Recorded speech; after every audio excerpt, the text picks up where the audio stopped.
Bakit ganyan na itsura mo? Si ate kasi, pinapagalitan ako. Bakit naman? Eh paano? Ang mean-mean niya dun sa PA niya. Eh kasi naman, ang tanga-tanga niya.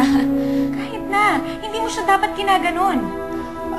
Well, kung hindi niya kaya ng ganon, maghanap siya ng ibang trabaho. Alam mo, hindi ka dapat ganyan. Kailangan habaan mo yung patience mo. Kailangan maging mabait ka sa lahat ng mga katrabaho mo dahil sila ang tutulong sa'yo para maabot mo kung ano yung gusto mo. Well, hindi ko sila kailangan and I don't need any advice from you. Gusto ko lang kitang tulungan. Okay, that's enough! That's enough! That's enough! Enough!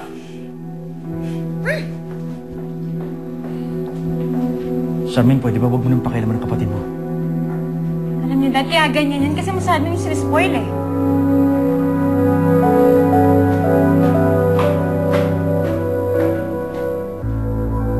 Okay, bilis namang maglaho ng pag-ibig mo, sinta. Sandali, stop. Pia, nawawala ka sa tono. Sorry. Let's take it again from the top. Ano? Uulit na naman tayo? Alam mo, kasalanan mo to eh. Yan na nga lang ang kailangan mong gawin. Hindi mo pa magawang tama. Bakit singer ka na nga lang eh? Huwag mo naman akong ganyanin. Hindi naman porket backup singer lang ako. Wala na akong pakiramdam. Tao rin naman ako tulad ninyo eh. Nagkakamali rin ako paminsan-minsan. Paminsan-minsan, ang sabihin mo, palagi ka nagkakamali. Wala ka nang ginawang tama. Joanna, Hindi ko na kaya itong ginagawa mo. Magpa-back out na lang ako. Sorry, Miss Charmaine. Pia, hayaan mo siya ate. As if naman siya lang nag-iisang backup singer sa buong mundo. Kung ayaw niya, diwag.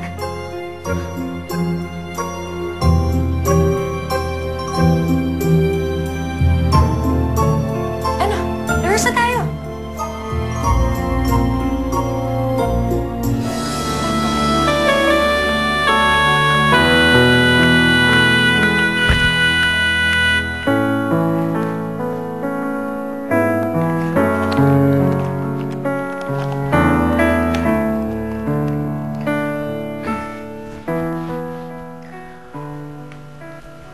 Okay, bilis.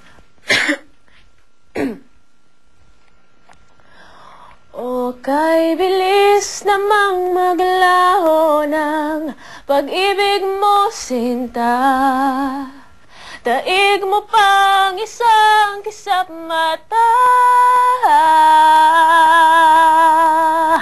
Kani-kanina lang pagkaganda-ganda, kani-kanina lang, pagkasaya-saya.